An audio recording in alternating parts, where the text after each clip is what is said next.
इतिहास में कुछ नाम ऐसे होते हैं जिनकी एक झलक पाने के लिए सल्तनतें युद्ध छेड़ देती है। आज हम बात करेंगे उस महारानी की जिनकी सुंदरता नहीं बल्कि जिनका स्वाभिमान इतिहास में अमर हो गया, महारानी पद्मिनी।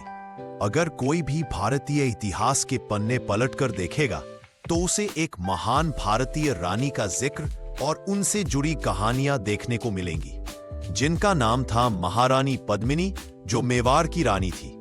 इनकी पहचान भारतीय इतिहास की सबसे महान और साहसी रानियों में से एक थी।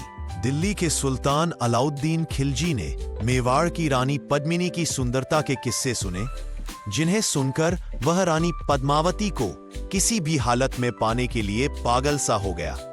उसने रानी पद्मावती को पाने के लिए संघर्ष शुरू कर दिया। इस कहानी का जिक्र हमें मलिक मोहम्मद जायसी के महाकाव्य पद्मावत से मिलता है। रानी पद्मिनी भारतीय इतिहास की उन वीरांगनाओं में से एक है जिनकी कहानी वीरता और बलिदान का प्रतीक है। रानी पद्मिनी चित्तौड़ के राजा रतन सिंह की पत्नी थी। दिल्ली के सुल्तान अलाउद्दीन खिलजी ने रानी पद्मिनी की सुंदरता के किस्सों से मोहित होकर 1303 ईस्वी में चित्तौड़ पर आक्रमण किया, जिसकी वजह से दिल्ली सल्तनत और चित्तौड़ के बीच भयंकर युद्ध हुआ। राजपूत योद्धाओं ने बड़ी बहादुरी के साथ दिल्ली सल्तनत की सेनाओं से लोहा लिया। इस भयानक युद्ध में चित्तौड़ के राजा रतन सिंह वीरगति को प्राप्त हुए, लेकिन रानी पद्मिनी ने दिल्ली सल्तनत की अधीनता स्वीकार करने से इनकार कर दिया।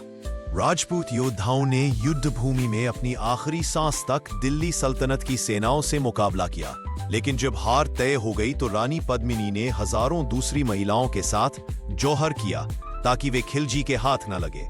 इस घटना ने भारतीय इतिहास को पूरी तरह बदल दिया। कहा जाता है इस घटना ने सल्तनत के नक्शे को काफी हद तक प्रभावित किया। चित्तौड़ राज्य दिल्ली सल्तनत के कब्जे में आ गया, लेकिन अलाउद्दीन खिलजी की जो तमन्ना थी रानी पद्मिनी को पाने की, वह कभी पूरी न हो सकी। Like, subscribe for more of the channel.